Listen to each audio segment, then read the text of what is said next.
नमस्कार, मी सुरेश मुरलीधर कोडेकर यूट्यूबवरील ऑफबीट या चॅनलवर तुम्हा सर्वांचे स्वागत करतो. मित्रांनो, आज आपण असा एक विषय घेऊन आलेलो आहोत की ज्या विषयाच्या जर आपण त्याचा विषय व्यवस्थित समजून घेतला तर आपल्याला आश्चर्य वाटल्याशिवाय राहणार नाही. मित्रांनो, तुम्ही असं कधी पाहिलंय का की समाजात घडणाऱ्या काही वाईट घटना, काही अन्याय अत्याचाराची प्रकरणं लक्षात आल्यानंतर किंवा ती घडल्यानंतर कुठल्याही राजकारणी व्यक्तीने स्वतः काही प्रतिज्ञा केली असावी आणि त्याच्या विरोधात किंवा आपण त्याला म्हणतो ना आत्मक्लेश, ह्याच्यासाठी स्वतःला चाबकाचे फटके मारून घेतले असावेत. असं कधी तुम्ही वाचलंय का, पाहिलंय का, अनुभवलंय का? राजकारणी लोक जातात, सांत्वन करतात, भेटून येतात, काय लागेल ती मदत करायचं आश्वासन देतात, सरकारी मदत असेल तर ती मिळवून देण्याचा प्रयत्न करतात, फोटो काढतात, पोलिसांना जाऊन काही सूचना करतात आणि कालांतराने हे प्रकरण शांत होत राहतं. म्हणजे आपण वृत्तपत्रात वाचतो, विविध वाहिन्यांवरील बातम्यांमध्ये ते ऐकतो, त्याच्यावर चर्चा जडते, मत किंवा काय मतप्रवाह असतील, काय कोणी काही म्हणत आरोप प्रत्यारोप हे चालतं आणि मग काही दिवसांनी प्रकरण शांत होतं. पोलीस त्यांच्या पद्धतीने काम करतात, न्यायालयात प्रकरण उभं राहतं, साक्षपुरावे होते, गुन्हेगारांना शिक्षा होते. व्यवस्थित साक्षपुरावे नसतील तर गुन्हेगार सबळ पुराव्या अभावी निर्दोष सुटतात. परंतु एखाद्या नेत्याने समजा अशा अन्याय अत्याचाराची प्रकरणं झाल्यानंतर आणि सुयोग्य पद्धतीने किंवा न्याय प्रणालीमध्ये जे लिहिलंय त्या पद्धतीने सर्वोच्च न्यायालयाने काही मार्गदर्शक तत्व घालून दिल्याच्या अनुषंगाने तपास किंवा काही नोंदी किंवा काही प्रकारचे अहवाल व्यवस्थित तयार केले नसतील आणि ह्याच्यातून जनतेचा प्रक्षोभ वाढत असेल आणि ह्याच्या विरुद्ध कुठेतरी आपण विरोध नोंदवला पाहिजे, ह्याला कुठेतरी आपण प्रकट झालं पाहिजे की हे आम्हाला मान्य नाही, हे चुकीचं आहे. ह्याच्यासाठी आत्मक्लेश करून घेत असताना जर एखादी राजकीय व्यक्ती स्वतःला चाबकाचे फटकारे मारून घेत असेल तर हे प्रकरण काहीतरी वेगळं आहे, हे आपण लक्षात घ्यायला हवं. आता ते काय प्रकरण आहे त्या प्रकरणाच्या मुळाशी मी तुम्हाला घेऊन जातो. तुम्ही के अण्णामलाई यांचं नाव ऐकलंय का? त्यांचं नाव आहे कुप्पूस्वामी अण्णामलाई. ते माजी IPS अधिकारी आहेत. ते मुळात अभियांत्रिकीचे पदवीधर आहेत. त्यांनी लखनौमधील IIMS मधून MBA केलेला आहे. ते 39 वर्षाचे आहेत. 2019 मध्ये त्यांनी आपल्या IPS सेवेचा राजीनामा दिला होता. ते कर्नाटक केडरमध्ये होते. त्यांची तिथली कारकीर्द IPS म्हणूनही अत्यंत नियम कायदा याला धरून काम करणारा अधिकारी अशी होती आणि त्यांनी आपल्या सेवेचा राजीनामा देऊन ते साधारण जुलै 2000 मध्ये भारतीय जनता पार्टीमध्ये राजकीय सामाजिक काम करण्यासाठी सामील झाले होते आणि ते आता तमिळनाडूच्या भाजप आघाडीचे राज्य आघाडीचे प्रमुख आहेत.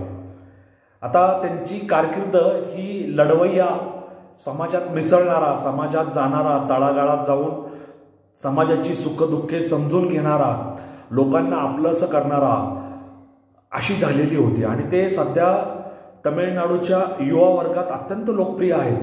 त्यांचं व्यक्तिमत्व, त्यांचं बोलणं, युवकांना प्रेरित करणं, प्रोत्साहन देणं, चुकीच्या घटनाविरोधी, कायदाविरोधी, सनातन धर्मविरोधी अशा काही बाबी आहेत त्यांना विरोध करणं, लोकांना आपल्या धर्म संस्कृतीचं मूळ समजून सांगणं आणि तुम्ही कुणाचे वारस आहात, तुम्ही कुणाचा वारसा पुढे घेऊन जाणारे ह्या प्रांताचे, या भूमीचे लेकरं आहात, अशा पद्धतीने ते लोकांना प्रोत्साहित करत असतात.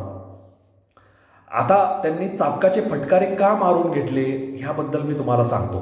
मित्रांनो, 23 डिसेंबरला अण्णा विश्वविद्यालयात, अण्णा युनिव्हर्सिटीमध्ये एका अभियांत्रिकीच्या 19 वर्षाच्या मुलीसोबत एक बलात्काराची घटना घडली होती आणि ती बलात्काराची घटना त्या विश्वविद्यालयाच्या म्हणजे विद्यापीठाच्या आवारातीलच एका जे आपण म्हणतो ना, काही कॅन्टीन चालवणं, ठेला चालवणं, काही सामग्री विकणं, अशा विक्री करणाऱ्या एका व्यक्तीने केली होती.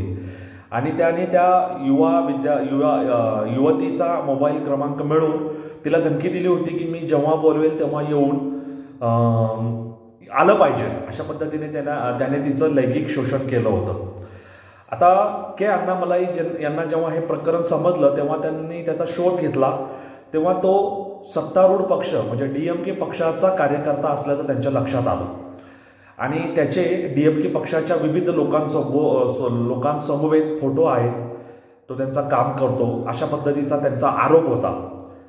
आणि आता जे सत्तारूढ आहेत त्यांनी सोयीस्कर अशी भूमिका घेतल्यामुळे पोलिसांनी त्यांना सहाय्य होईल अशा प्रकारच्या नोंदी प्रथम माहिती अहवालात FIR पोलीस जे गुन्हा नोंदवतात FIR मध्ये त्याची नोंद होते. त्यामध्ये त्यांनी पीडिता जी आहे, बलात्कार जिच्यावर झालाय त्या पीडितेबाबत काही आक्षेपार्ह काही अपमानास्पद नोंदी केलेल्या होत्या. म्हणजे गुन्हेगाराला सहाय्य होईल अशा पद्धतीचा त्यांचा FIR त्यांनी नोंदवला, जेणेकरून त्याच्यामध्ये पळवाटा राहील आणि गुन्हेगार हा सबळ पुराव्याआधी किंवा पुराव्याअभावी निर्दोष सुटेल.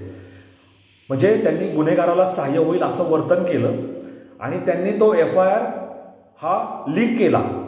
म्हणजे पीडितेची समाजामध्ये ओळख उघडी होईल, म्हणजे पीडितेचं नाव समाजामध्ये उघड होईल अशा पद्धतीने त्यांनी तो FIR समाजामध्ये लीक केला. म्हणजे त्या बाबी त्यांनी समाजामध्ये उघड केल्या.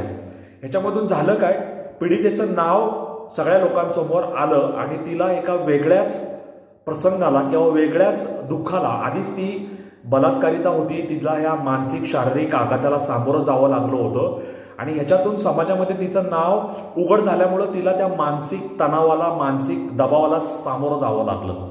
हे जाणीवपूर्वक शासनाने केलं असा के अण्णामलाई यांचा आरोप होता. आणि हे प्रकरण महिलांच्या अपमानाशी, महिलांच्या प्रतिष्ठेशी संबंधित असल्याने आणि विद्यमान राज्य सरकार, चेन्नईचे पोलीस ह्याच्यामध्ये ती संवेदनशीलता, ते गांभीर्य दाखवत नसल्यामुळे त्यांनी स्वतःला चाबकाचे फटके मारून घेत, म्हणजे मरिआईचा जो आसूड असतो, जे पोतराज घेऊन हिंडतात, देवीचा जो देवारा आहे जे घेऊन हिंडतात आणि स्वतःला ते चाबकाचे फटके मारून घेतात, ज्याला आपण कडक लक्ष्मी म्हणतो, त्या कडक लक्ष्मीच्या त्या आसुडाचे फटके त्यांनी स्वतःच्या शरीरावर मारून घेतले आणि आत्मक्लेश केला की हे सरकार गोरगरिबांचं, महिलांच्या प्रतिष्ठेचं रक्षण करणारं नाही, त्यामुळे मी आत्मक्लेश करून मीच मला चाबकाचे फटकारे मारून घेतो. आणि त्यांनी प्रतिज्ञा केली की जोपर्यंत हे जुलमी, सनातन विरोधी, महिला विरोधी, महिलांच्या प्रतिष्ठेला विरोध असणारं सरकार जोवर पदच्युत करत नाही तोवर पायामध्ये चप्पल, बूट, सँडल, कुठल्याही प्रकारचं पादत्राण घालणार नाही. अशा प्रकारचा नेता, अशा प्रकारचं राजकीय व्यक्तिमत्व तुम्ही कधी पाहिले का? मी कधी पाहिलेलं आहे मला आठवत नाही. मला चप्पल न घालणारे काही लोक आठवतात की अमुक व्यक्तीचा राजकारणात किंवा विधानसभा निवडणुकीत पराभव झाला नाही तर मी तोपर्यंत पायात चप्पल घालणार नाही, अशी एक व्यक्ती आहे. त्याच्याबद्दल मी आत्ता नाव त्यांचं उघड करणार नाही. आणि मला अहमदनगर जिल्ह्याच्या एका व्यक्तीचं नाव आठवतं की त्यांनी प्रतिज्ञा केली होती की भोसे खिंडीचं पाणी जोपर्यंत माझ्या तालुक्याला मिळत नाही तोपर्यंत मी पायात चप्पल घालणार नाही. कैलास शेवाळे असं त्यांचं नाव आहे, ॲडव्होकेट कैलास शेवाळे. आणि दुसरे एक व्यक्तिमत्व आहे, त्यांनी अमुक राज्याचे माजी मुख्यमंत्री महाराष्ट्राचे यांचा पराभव त्यांच्या मतदारसंघात किंवा इतरत्र कुठं होत नाही ते चप्पल घालणार नाही अशी प्रतिज्ञा केली होती. हे त्यांचे राजकीय उद्दिष्ट वेगळे होते. परंतु इथे एका सत्ताधीश राज्य सरकारला घालवल्याशिवाय मी पायात पुन्हा पादत्राण घालणार नाही आणि त्यांनी जो अन्याय अत्याचार केला आहे त्याचा आत्मक्लेश म्हणून मीच मला चाबकाचे फटकारे मारून घेतो, अशा पद्धतीचं हे जे काम के अण्णामलाई यांनी केलेलं आहे त्याची नोंद इतिहासात घेतली जाणार आहे.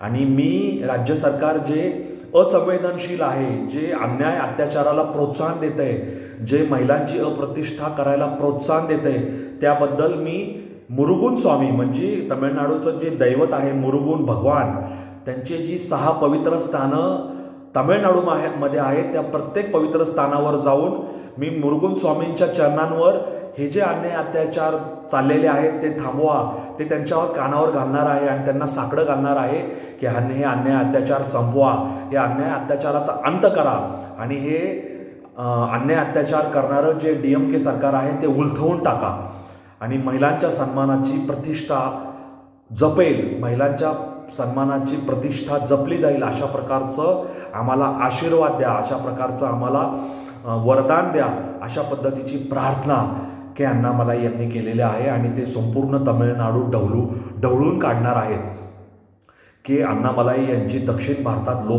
लोकप्रियता वाढून चाललेली आहे. DMK जे राज्य सरकार आहे ते सनातन विरोधी, ते हिंदू धर्म विरोधी आहे.